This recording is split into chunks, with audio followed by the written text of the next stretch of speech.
温馨感。是不是把我拼出来的歌都放出来了？哎呀，真的跟大家分享一下。乐高。对呀，那我得挑选一下。给大家解析一下我们这个状态吧。我解析，我解析，一起解析。因为我们这套是黑色小礼服，底下带一点红色到大红色的元素，所以眼线相当于看不见，眼线也带了一点点，有点红色的红色小眼线带。对，有个小球包眼线，烟熏妆的效果，很好玩。我是个，他们都知道我不会化妆，但其实整体是有点松弛感的一个妆容，因为重点就相当于在我们的眼妆，所以一会儿唇妆和腮红就会给它做减法。然后包括头发也是这种松弛感，低弹发，然后那个酷酷的那种松弛感。但我觉得得把这个红色稍微再突出一点，再突出一点这个红色的细节部分。对，解释一下为什么？问一下专业的化妆师，为什么要先画眼妆再画底妆？因为在画眼妆的时候，我们经常这样蹭，特别容易把我们的底妆蹭花，所以就经常我会先画眼妆后画底妆，然后这样出来的这个底妆特别的新鲜，然后且干净。大家也可以试试这种画法。黑眼圈就选这种橘调的，这种橘调。非常水润，你皮肤真的特别好，特细腻那种，但是把湿肤做足，然后就特别好。但是整体还是偏雾面一点。我们这个妆很大耶。丹姐还需要我说两句吗？单身。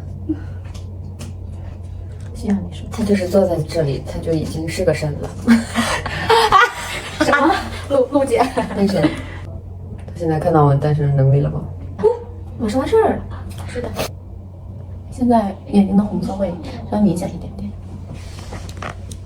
好的 ，OK， 我们的暗夜玫瑰妆完成了。哇，好好看，期待一下吧。谢谢我的丹姐，每次给我画漂亮的妆。不客气，我的陆姐。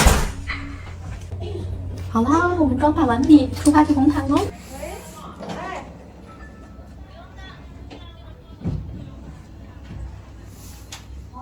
Hello， 出发了，吃饭了。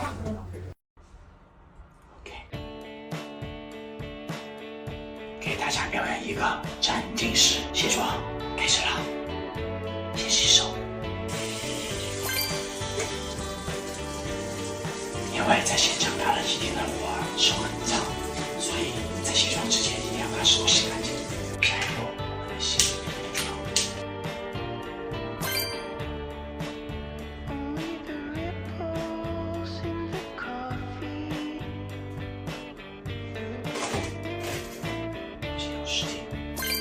卸一下底妆，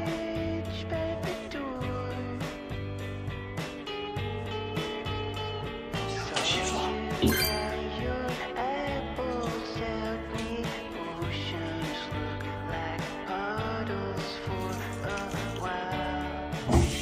洗掉，洗脸奶，一定要每天卸妆一定要很认真对待，因为这个该做事情就不能有三刀口碑，让皮肤变得不好的。把这个妆狠狠的卸掉，但是兄弟们还是不要向我学习，因为我实在受不了，太精细了。还可以画个画，孙悟空，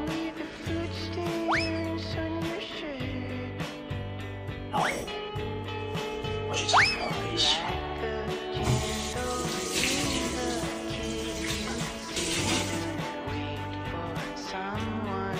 其实我是有擦眼睛的，但是今天没带。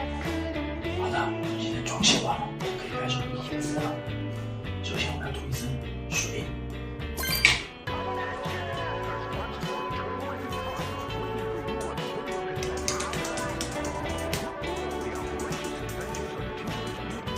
哎，这一招可以分享给你们，就是这样拍脸的时候。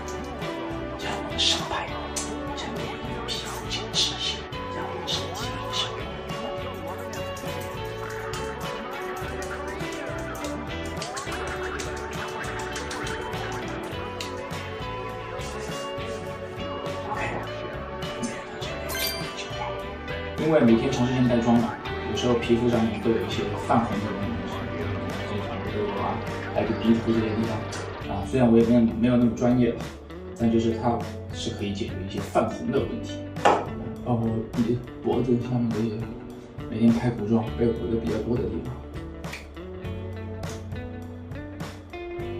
哎，这一层就可以轻一点了，没必要每一层那么重。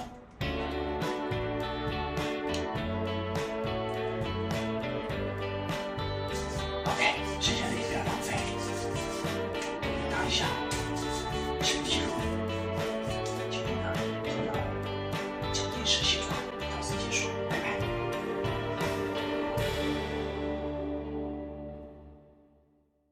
卸妆前、卸妆后。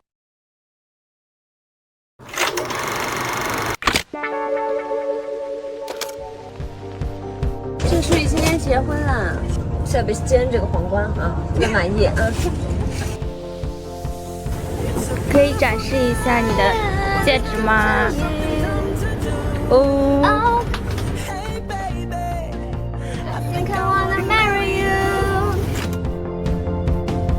Is it the look in your eyes, or is it this dancing juice? Who cares, baby?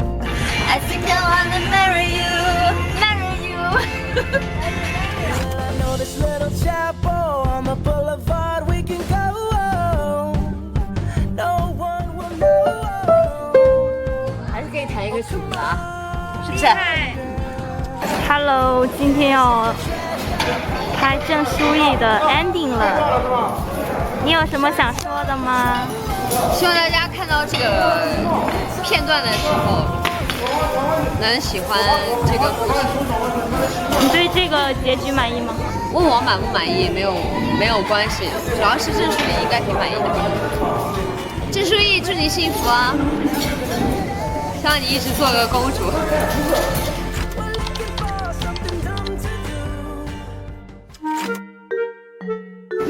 希望你也当个公主。我就是啊。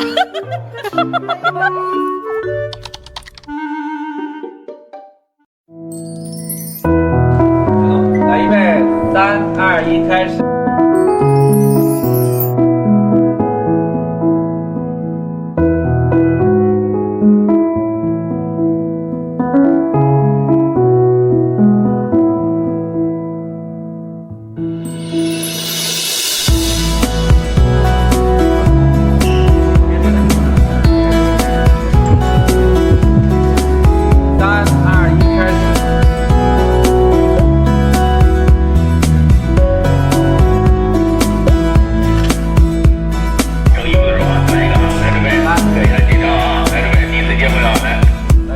开始。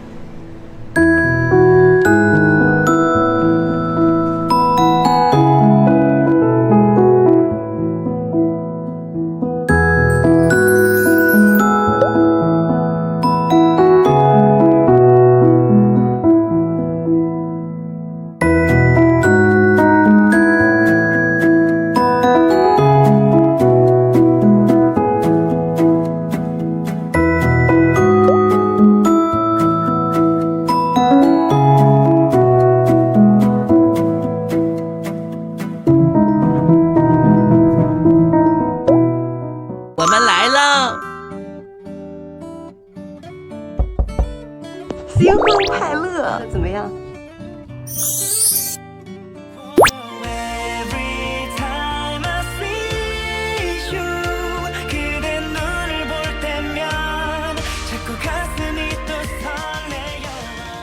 郑书怡今天结婚了，心情咋样呢？很开心，因为今天终于真的做了一次公主。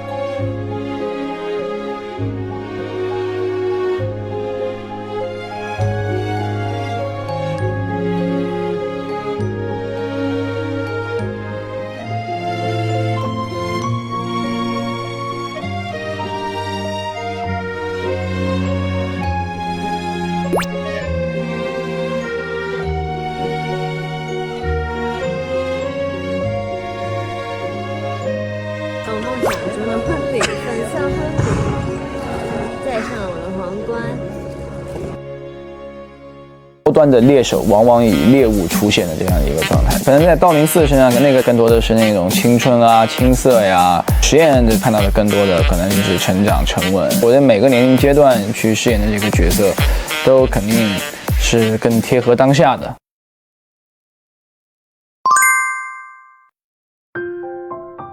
现在的状态就是很融入角色，很融入这个故事里面了。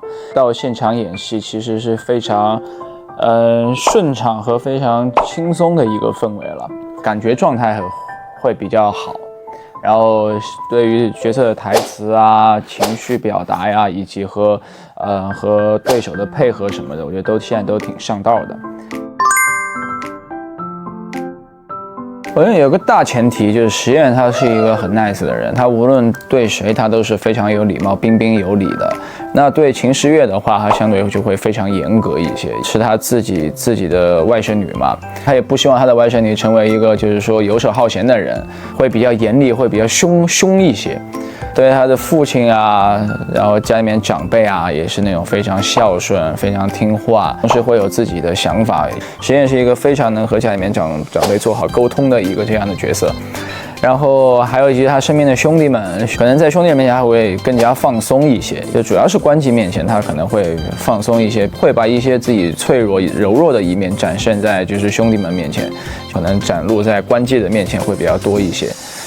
像玉游啊、这个易阳啊这些，在剧情设定里面会带攻击性对这两个人一点，尤其是前期的玉游和后期的易阳。对老范、我司机、对陈胜，我觉得相对来说会比较职业一些。变化最大的应该是郑书意吧，看似是女生在撩男生啊，其实很多时候其实是实验他就是一个将计就计，高端的猎手往往以猎物出现的这样一个状态。前期实验在郑书意面前会严谨一些、稳重一些，但后期两个人确认关系了过后，其实相对演的就会比较放松，紧绷感到一个放松感的这样一个变化吧。其实有看一些电影，去观摩学习了一下他们身上的这种气质。看过，反正各种氛围，我看蛮酷的，就和大家演的这个风格可能偏差的蛮多的。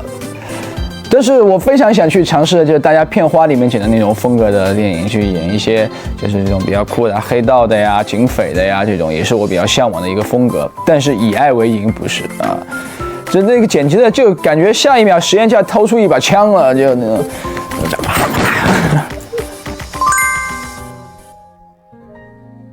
就道明寺没有那种比较什么现实的烦恼啊、物质的烦恼啊这种，可能更偏大男孩一点。但实验这个就是，我觉得是一个男人。我觉得每个年龄阶段就肯定都不一样，就那可能24肯定那个是我18、9岁那会儿的我呈现出来的角色，那肯定那会儿更贴那会儿的我。这个人总是要成长的嘛，就是无论在哪个阶段都要往就是更成熟的阶段迈嘛。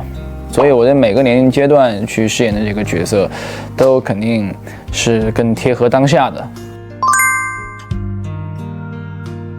我有看，而且是有点，就是因为那都是我演的角色嘛，所以其实说白了，2张照片都是我本人。我自己的这个也长大了不少，比如说这些年的工作啊，这些年的经历赋予我的一个成长，然后在那个照片里面是一个非常直观的体现和感受。其实我自己看完了过后也挺有感慨的吧。可能在道明寺身上那个照片里面看到更多的是那种青春啊、青涩呀，就比较有活力的这样的感觉。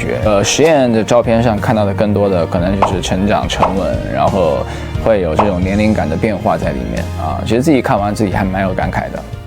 它还是蛮立体和丰富的。它除了有爱情片以外，它的事业片也是我觉得非常完整的，实务接地气这样的一个企业者。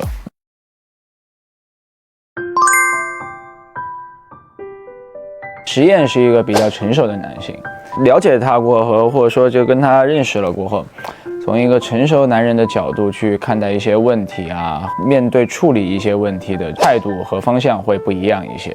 所以向实验学习如何成为一个更像男人的男人。首先是让自己稳下来嘛。但其实我的角色里面大部分都是年龄感会比我本人大一些的角色。第一次遇到现代戏的角色，年龄比我大吧，可能古装上更好诠释一些，通过一些大古装啊，和通过一些这种古装氛围，会那个年龄感会好拔一些。那到现代戏的话，其实相对会难一些，因为要更加的生活和更加的自然。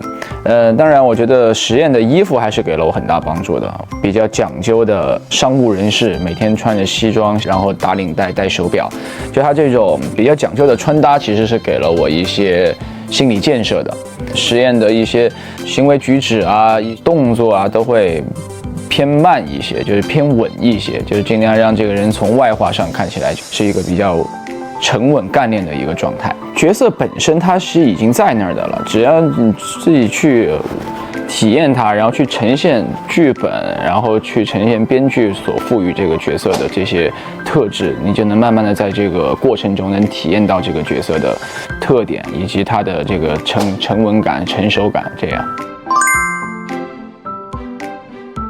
从我最早我在看到剧本的时候，我去认识的实验的时候，我的理解是，其实实验这个人他应该是很快的，他是一个哒的一个人，就是雷厉风行。因为你想他是一个公司老板，他又是一个就是日理万机，啥事都要亲力亲为的一个人，所以在我的理解里面，他是一个节奏偏快，然后雷厉风行的这样一个人。但是后来实际上去呈现的时候，发现就是如果太快了的话，会显得这个角色它不够的沉稳，不够的成熟，年龄感就会往下走。我后来就做了一个划分，其实有时候在工作的时候还是一个比较偏雷厉风行一些、偏快一些的，就是我跟职场的伙伴们对话去做事儿的时候都是一个快节奏的。但是当他遇到事儿、遇到这一些需要思考的时候，和他在女生面前的时候，他反而就是会慢下来、稳下来，以及他自己思考的时候，能把他的这个心思啊、心路历程啊，去表达得更明确一些。在实验的这个所谓的快慢节奏里面，其实是有做一些这样的划分和处理的。对，我觉得实验这个角色的，就是他还是蛮立体和丰富的。他除了有爱情片以外，他的事业片也是我觉得非常完整的。包括他在自己的公司里面，因为有2个是和他父亲一辈的2个叔叔嘛，会议室的拍摄过程中感受会比较深，就是每天和2个叔叔斗智斗勇，然后也要去说服叔叔们，就是去说服老一辈的思想观念，然后要去稳固自己的合作伙伴。其实他是一个承接了这个新老力量的一个人，因为在戏里面，实验他们一直研发的是国产芯片，是一个爱国、社会责任感、实务、接地气这样的一个企业者，有自己的目标，有自己的梦想，并且去付出努力去实现它。当然，我觉得剧组会给你搭建一个这个世界，演员的妆发服以及现场的环境、道具这些，我觉得所有的东西都是让演员去更加相信这些事情。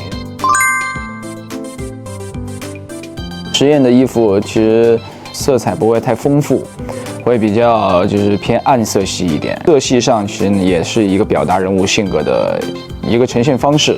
还有一个比较沉稳，然后每天是在职场工作，然后会有很多商务谈判呀，会有很多这种会议啊，就像这样的一个人，穿搭上其实不会太潮流，不会太街头，不会太像我的穿搭一样。实验的那种穿搭其实都是很符合角色和他自己这个人的，因为我觉得实验不能带那种太偏潮流感的，或者说镜片太大的那种，我觉得反而是要带一些比较复古一点的、斯文一点的，会更加的符合角色一些。因为眼镜对这个角色来说还是非常重要的。一共也就那么几种吧，就是边上拖、中间拖、右边拖、手背拖。其实我在演的时候有一种担心，就是怕后期的成片很多很频繁的推眼镜这个动作。然后后来其实有时候在克制自己少推一点眼镜，因为有时候确实它是一个能够帮助到表演，能够把角色的一些内心的一些潜台词啊、内心的那种微妙的小情绪啊，通过一个这样的动作去呈现出来，就怕这个呈现的太多了过后，成为一个就是太频繁的事情，反而会审美疲劳。所以后来有时候在克制把它用在一些比较重点的点